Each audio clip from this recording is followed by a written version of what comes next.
intended for disparate impact to be covered.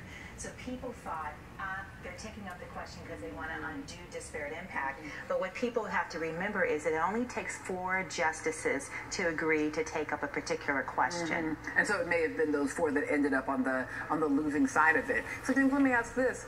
How important then is that role of litigation as part of all this? We've seen 2 big things. We've seen a Supreme Court decision, and then we've also seen a new administrative rule. What other pieces are necessary to really do the work of changing what our country looks like? Well, it all comes together to change communities. You know, when Lisa talked about that city of Zanesville case, the thing that she didn't get to is that someone that we know litigated that case, right? And so in the end, people in Zanesville won't have to get their water from a cistern anymore. Instead, they'll actually have water from the city. And it's because of litigation. And so it all comes together. You have political entities, you have lawyers litigating, and you have the Supreme Court. And by the time it's all done, hopefully, 50 years from now, we won't still be debating this issue.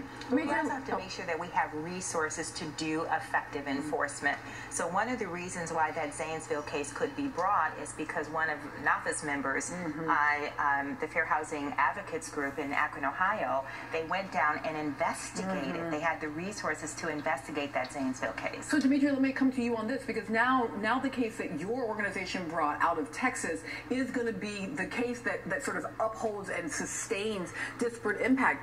What were the kind of strategic decisions, and what might others learn from that in moving forward in making these kind of litigation decisions? I think the main thing to learn from that is really kind of what I hinted at earlier is local folks on the ground have got to dig in and get the data, right?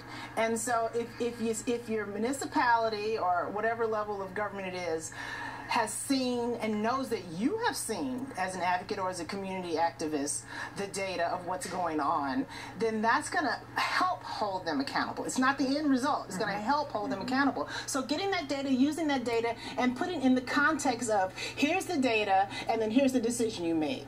So and there's a mismatch. Bev, I have one quick political question for you. Big, splashy headlines on this, coming out of local activism, but ultimately ending up at a big administrative rule. It isn't the president who steps out to announce it. It is the Secretary of HUD. Is he Hillary Clinton's choice for the VP? Wow, that is... Wow, I do not know.